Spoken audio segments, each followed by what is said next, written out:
इनकी मैंने 2 साल पहले शॉप देखी, उसके बाद एक बार 11 महीने का एग्रीमेंट था, उसके बाद दोबारा एग्रीमेंट हुआ, एग्रीमेंट खत्म हुए 4 महीने हो गए। हम बार बार जाके बोल रहे हैं कि हमारी शॉप खाली कर दो, हमारी शॉप खाली नहीं हो रही है। 1 महीने का मैंने नोटिस पीरियड भी दिया है इनको, और जब भी जाओ हमारे साथ बदतमीजी करते हैं, कहते हैं मरवा देंगे, तुम्हें फंसा देंगे किसी भी चीज़ में, और हम बहुत परेशान हैं। कहीं पर भी जाके हर जगह फ़ोन करवा देते हैं, पता नहीं कहाँ से फ़ोन करवा देते हैं। तो इसके लिए कोई लीगल फॉर्मेलिटीज आपने करी है, कोई नोटिस लीगल उनको भेजा है? पहले उन्होंने लिया नहीं नोटिस, हमसे बात नहीं करते, हम जाके बात करते हैं, हमें धक्का देते हैं, बदतमीजी करते हैं, झूठ बोलते हैं, हर चीज़ में झूठे लोग हैं ये। 2 बार कप्तान साहब के एप्लीकेशन दे दी, 2 बार एक बार एसडीएम साहब के दे दी। मैंने चौकी बुलाया, बात करी, पुलिस वालों के सामने बैठ के कह रहे मुझे 10 लाख रुपए दे दो। 10 लाख रुपये मांगती है हमसे, ये मैं खाली कर 10 लाख रुपए दे दो मुझे। और बहुत बदतमीजी करती है हमारे साथ, बहुत ज़्यादा। इन्होंने परेशान, अभी हमें पीछे हमने कहा घर आ जाओ, बात करते हैं, घर आ जाओ। हमने 3 बार इनका इंतजार करा, 9 बजे तक सब लोग बैठे रहे, ये लोग नहीं आए, बात करने नहीं आते। हमारी दुकान चाहिए लेकिन हम नहीं चाहिए, हमसे बात नहीं करनी। और अपने आप तो शॉप पे बैठ के कमा रहे हैं, मेरे हस्बैंड 10 दिन से घर में बैठे हुए हैं, हमारा काम हम सब चौपट हो रहा था इसी चक्कर में। दिमाग से इतनी टेंशन में हम इस टाइम इतने परेशान हैं, बीमार हो गया। मेरे हस्बैंड सीनियर सिटीजन है, हार्ट के पेशेंट है, हम इतने परेशान हैं इस टाइम। आप अपने मन में बताओ। हर जगह गुंडागर्दी इनकी हो रही है, बहुत ज़्यादा। हो गया उनकी हो जाएगी ना, वो कर देंगे। कौन सा? नहीं, इनकी अलग हो जाएगी ना। मैडम वाले पूछो, फिर क्या पूछना है, जो पूछना है पूछो।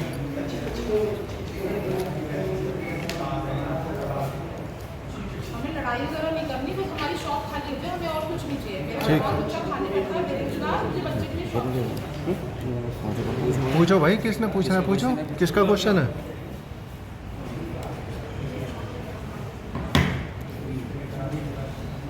किसका सवाल है भाई? पूछोगे? पूछोगे? मैडम, आप जो पूछना चाहते हैं शायद वो आपके लिए जो प्रेस वार्ता की गई है कल, और जिसमें आरोप लगाए गए हैं, शायद संकोच कर रहे हैं पत्रकार, लेकिन आप बताइए कि छोटे में ब्रीफ करिए कि क्या जो आरोप आप पर लगाए गए हैं वो कितने सत्य हैं, उस लड़के की क्या आप उसको कब से जानते हैं?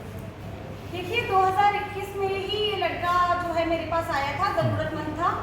तो जो है नौकर है था ये मेरा, यश अतुड़ी इसका नाम है, ये मेरा नौकर था। और ये मेरे साथ ही काफ़ी समय रहता था, पूरा दिन ये मेरे साथ ही रहता था। ये जो है चाय पानी लाना, वीडियो बनाना, वीडियो एडिटिंग करना, 24 घंटे ये वीडियो बना के एडिट करता रहता था, यही इसका काम था। और इसके बाद में इसकी इन्हीं हरकतों की वजह से ये कुछ ऐसी हरकतें करता था कि जो है कहीं भी कैमरा सेट कर देना, कहीं का कहीं कुछ का एडिट करना, अनशट, मतलब जैसे कहते हैं ना अनशट एडिटिंग करना इसका शौक था। तो इसकी इन्हीं हरकतों की वजह से जो ये जगह जगह कैमरे, इसने मेरी प्राइवेसी को काफ़ी खराब किया। उसके चलते ही मैंने इसे नौकरी से निकाला था, जिसके बाद जो है ये काफ़ी मेरा विरोध करने लगा था।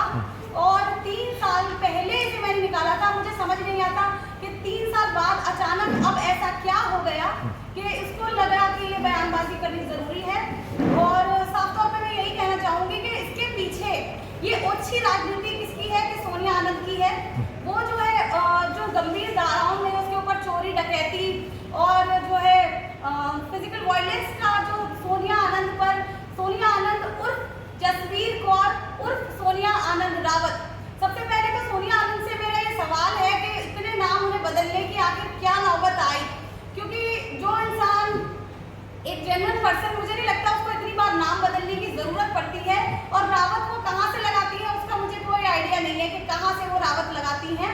और जहाँ तक मुझे जानकारी है कि ये जो पूरी की पूरी वीडियोस जो बाहर आई हैं वो उन्हीं के घर से बाहर आई हैं। और कहीं ना कहीं मुझे लगता है कि पैसों में खरीदा गया है वो लड़का, और उसके बाद ही इस तरह की वीडियोस और फालतू की चीज़ें एडिट करके सिर्फ एडिटेड कंटेंट के बेस पर इस तरह की जो है फालतू बयानबाजी की जा रही है। हालांकि निजी उसकी जो थी मेरे से नाराजगी इस बात को लेकर थी कि मैंने उसे अचानक नौकरी से निकाल दिया।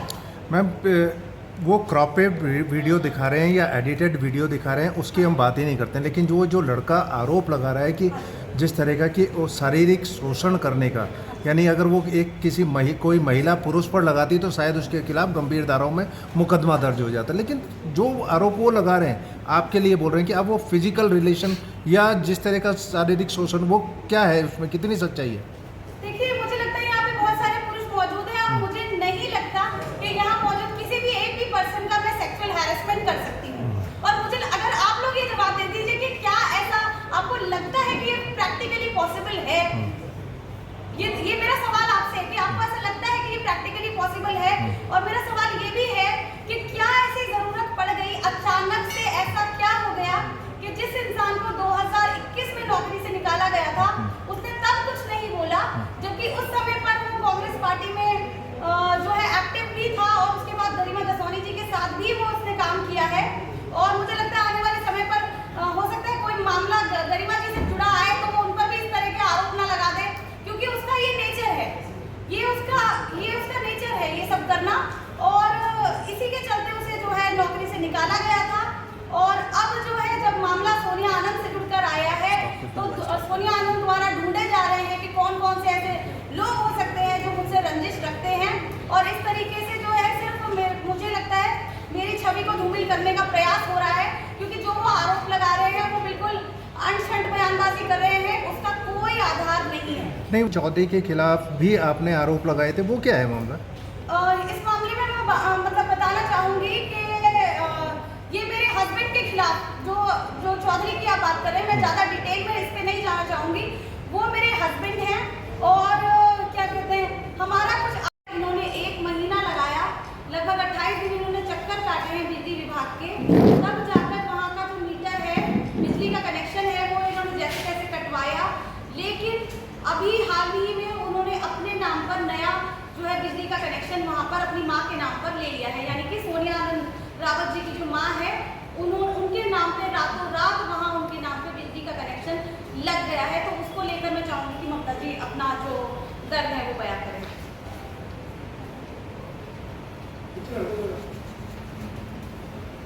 बोलिए। 2 साल पहले मैंने इनको शॉप दी थी जिसका 11 महीने का एग्रीमेंट खत्म हो गया है कविता सोबरा में, और उसके बाद फिर से उन्होंने एक बार एग्रीमेंट कराया और फिर उसके बाद 4 महीने हो गए, एग्रीमेंट खत्म हुए 4 महीने हो गए। हम इनके रोज चक्कर काटते हैं, शॉप खाली कर दो, शॉप खाली कर दो, और ये लोग शॉप खाली नहीं करते। और फिर हार के हमने बिजली कनेक्शन कटाया। बिजली कनेक्शन कटाने में हमें 20-25 दिन लगे, धक्के खा के हम उनके परेशान हुए, बड़ी मुश्किल से बिजली कनेक्शन कटाया। उसके बाद इन्होंने 1 दिन में बिजली कनेक्शन लगवा दिया, अनलीगल तरीके से लगाया उन्होंने अपनी माँ के नाम से।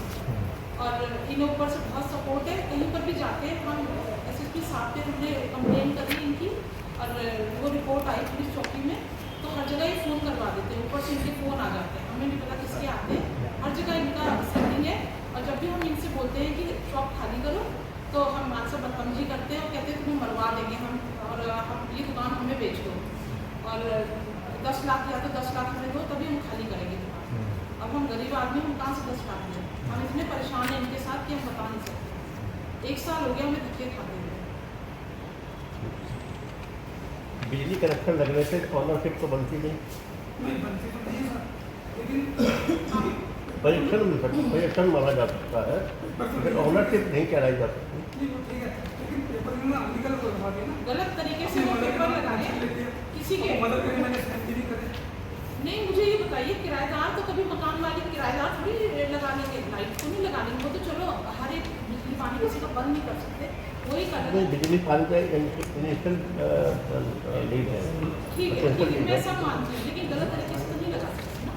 महिला आरोप में नाके, महिला आरोप से उन्होंने पेपर लिया, मुझे पटाने में इतना टाइम लग गया, इन्हें लगाने में 1 दिन लगा, तो गलत है ना ये बीजेपी कार्यकर्ता है, हर उसमें गुंडागर्दी चल रही है, हर जगह ये गुंडागर्दी करती हैं और हर उसमें 10 लाख रुपए मांगती हैं। और मुझे अपनी दुकान चाहिए, मुझे किसी से लड़ाई नहीं करनी, मुझे अपनी शॉप चाहिए, और मेरा खुद जवान बेटा खाली बैठा हुआ है, मुझे खुद अपनी ही शॉप चाहिए, मुझे कब दी थी दुकान आपको? 2 साल हो गए।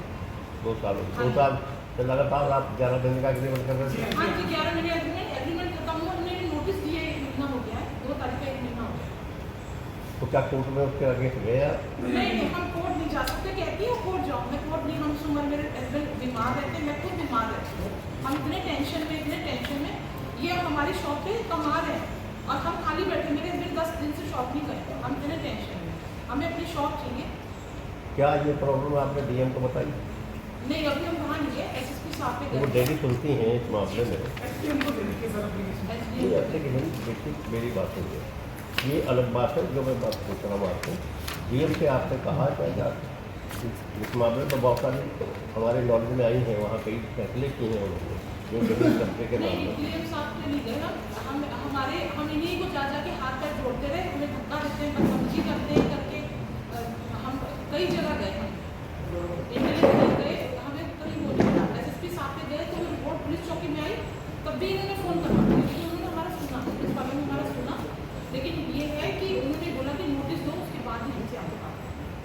पहले उन्होंने नोटिस लिया नहीं, फिर दोबारा इन्होंने लिया है नोटिस, तो कहते हैं जाओ कोर्ट में जाओ, कोर्ट में तो लंबा प्रोसीजर है, हम कैसे जाएँ कोर्ट में। ये शॉर्ट जो है मैं बता रहा हूँ ये हर जगह फ़ोन करा देते हैं। सोनिया आनंद का